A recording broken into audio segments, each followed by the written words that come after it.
Hello, everybody, and good morning. Thank you once again for joining me. My name is Michael, and we are starting a new book in the Word of God. It is the book of Judges. We just finished with Joshua on Friday. So this is now the sixth book in the Old Testament. Some background and historical facts and stuff about the book of Judges coming up. The events of this book cover the turbulent period in Israel's history from about 1380 to 1050 BC. From the conquest of Palestine to the beginnings of the monarchy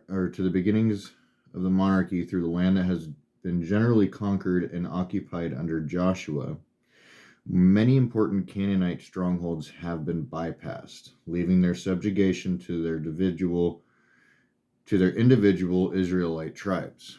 The book of Judges describes this warfare as the Hebrews tried to complete their occupation of the land. The judges were military and civil leaders ruling during this time when the nation was a loose confederacy. Some of the judges ruled concurrently since each one did not necessarily rule over the entire land. The authorship and date, though the author of this book is unknown, the Talmud suggests Samuel, and it is possible that he may have written portions. Judges was written after the death of Samson and after the coronation of King Saul, but before the conquest of Jerusalem by David about 990 BC. Historically, the purpose of the book serves to link the conquest of Palestine and the monarchy.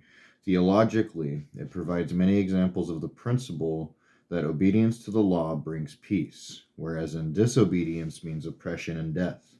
Spiritually, the faithfulness of God in forgiving his penitent people is seen in this period when every man did what was right in his own eyes. Sounds a lot like today. And then just here for a little visual, maybe you can pause it and look at it. So up here we have the judges and the Israelite oppressors during the time frames of that, which we will be going through. And then it goes from the cycle of judges down here. I don't know if maybe you can see this, maybe not. But basically, the cycle of judges goes as this. So Israel serves the Lord.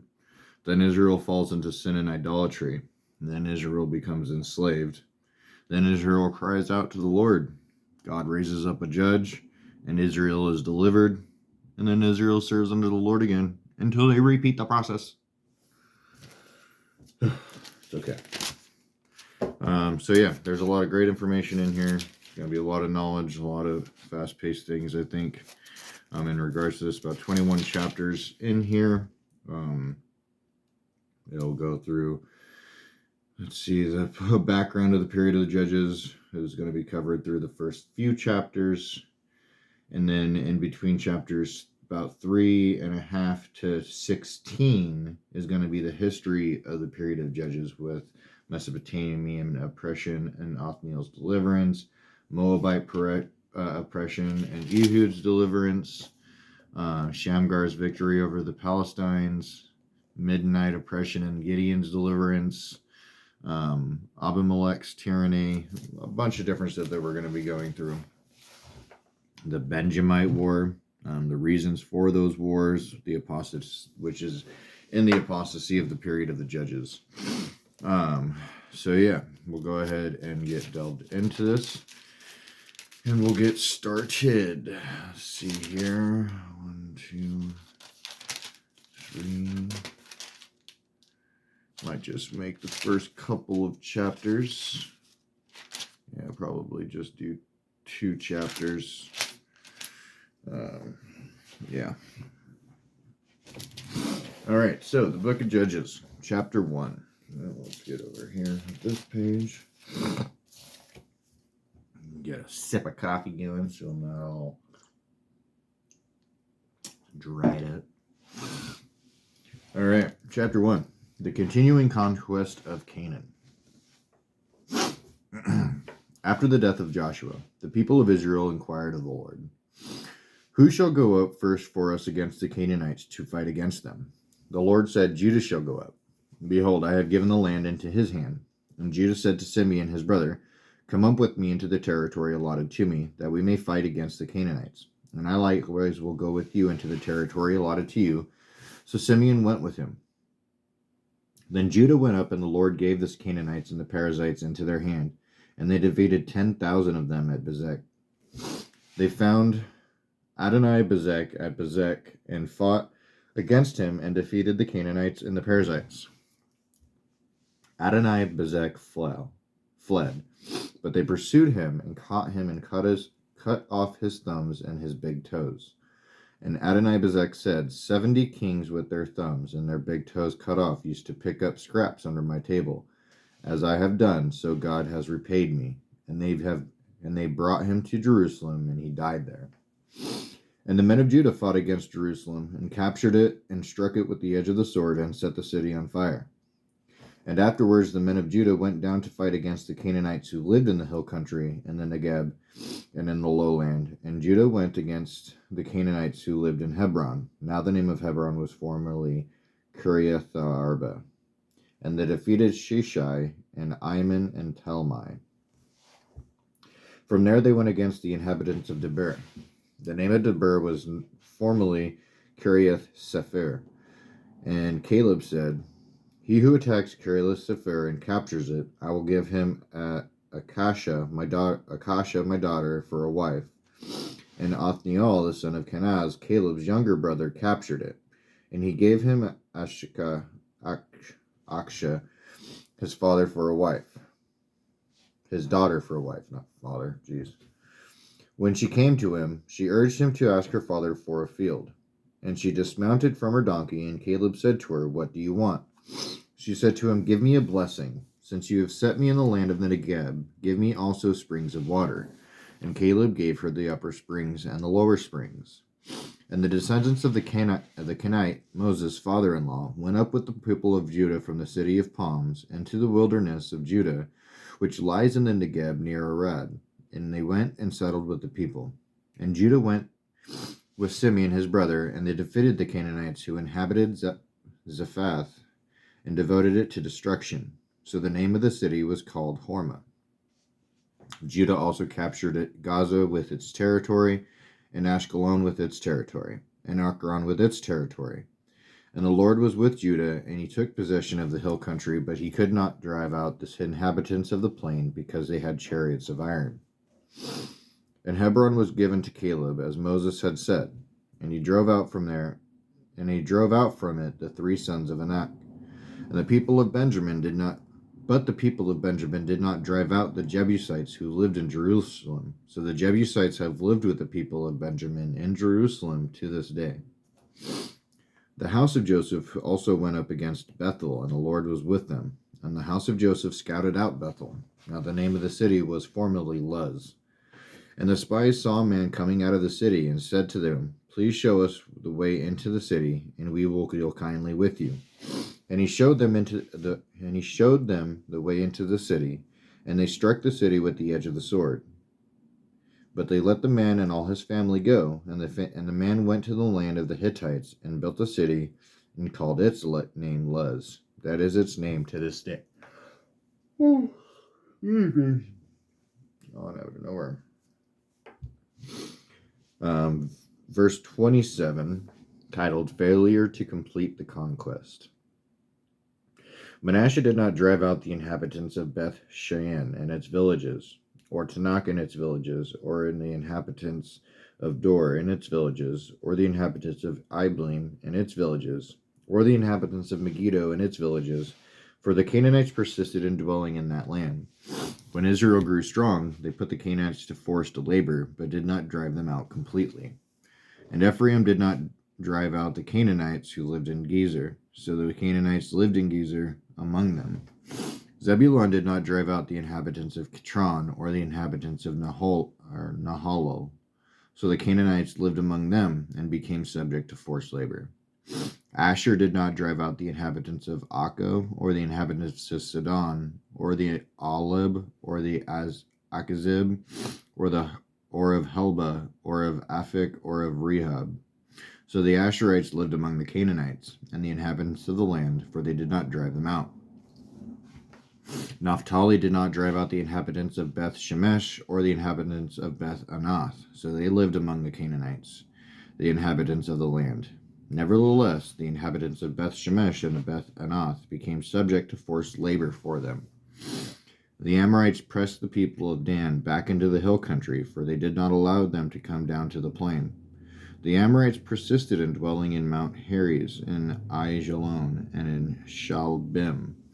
But the hand of the house of Joseph rested heavily on it, and they became subject to forced labor, and the border of the Amorites ran from the ascent of Akrabim, from Shelah and upward. Chapter 2. Israel's disobedience. Now the angel of the Lord went from Gilgal to Bochim, and he said, I brought you up from Egypt, and brought you into the land that I swore to give to your fathers. I said, I will never break my covenant with you, and you shall make no covenant with the inhabitants of this land. You shall break down their altars, but you have not obeyed my voice. What is this you have done? So now I say, I will not drive them out before you, but they shall become thorns in your sides, and their God shall be snare to you. And as soon as the angel of the Lord spoke these words to all the people of Israel, the people lifted up their voices and wept, and they called the name of that place Boshem, and they sacrificed there to the Lord. Verse 6, the death of Joshua. When Joshua dismissed the people of Israel, when Joshua dismissed the people of Israel went to each to his inheritance, to take possession of the land. And the people served the Lord all the days of Joshua and all the days of the elders who outlived Joshua, who had seen all the great work that the Lord had done for Israel. And Joshua, the son of Nun, the servant of the Lord, died at the age of 110 years. And they buried him within the boundaries of his inheritance at Timnath Heres in the hill country of Ephraim, north of the mountain of Gash. And all that generation also were gathered to their fathers. And there arose another generation after them, who did not know the Lord or the work that he had done for Israel. And the people of Israel did what was evil in the sight of the Lord, and served the Baals. And they abandoned the Lord, the God of their fathers, who had brought them out of the land of Egypt. They went after other gods from among the gods of the peoples who were around them, and bowed down to them. And they provoked the Lord to anger. And they abandoned the Lord, and served the Baals as the Ashtaroth. So the anger of the Lord was kindled against Israel, and he gave them over to plunderers, who plundered them. And he sold them into the hand of their surrounding enemies, so that they would no longer withstand their enemies. Whenever they marched out, the hand of the Lord was against them for their harm. Was against them for harm, as the Lord had warned, and as the Lord had sworn to them, and they were in terrible distress. Chapter 6, or verse 16 of chapter 2, the Lord raises up judges. Then the Lord raised up judges, who saved them out of the hand of those who plundered them. Yet they did not listen to their judges, for they whored after other gods and bowed down to them. They soon turned aside from the way in which their fathers had walked, who had obeyed the commandments of the Lord, and they did not do so. Whenever the Lord raised up judges for them, the Lord was with the judge, and he saved them from the hand of their enemies all the days of the judge. For the Lord was moved to pity by their groaning, because of those who afflicted and oppressed them. But whenever the judge died, they turned back, and were more corrupt than their fathers, going after other gods, serving them and bowing down to them. They did not drop any of their practices or their stubborn ways.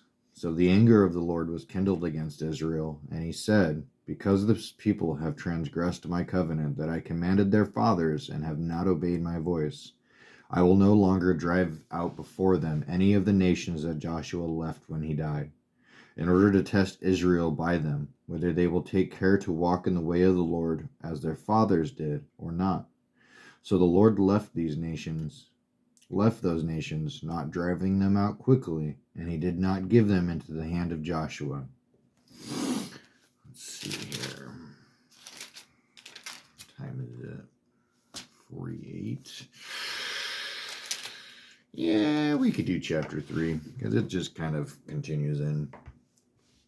And these are the nations that the Lord left to test Israel by them, That is, all in Israel who had not experienced all the wars in Canaan. It was only in order that the generations of the people of Israel might know war, to teach war to those who had not known it before. These are the nations, the 5 lords of the Philistines, and of all the Canaanites and the Sidonians and the Hivites who lived on Mount Lebanon, from Mount Baal Hermon as far as Leben Hamath. There were for the testing of Israel, to know whether Israel would obey the commandments of the Lord, which he commanded their fathers by the hand of Moses.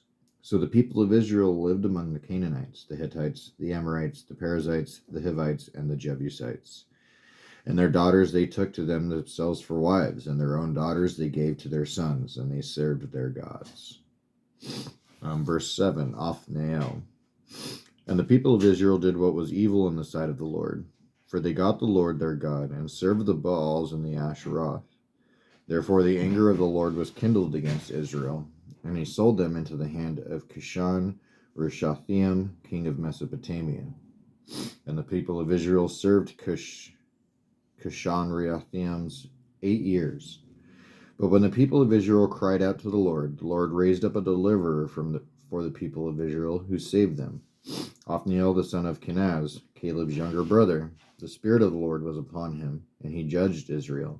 He went out to war, and the Lord gave Cushan-Rishathaim, king of Mesopotamia, into his hand.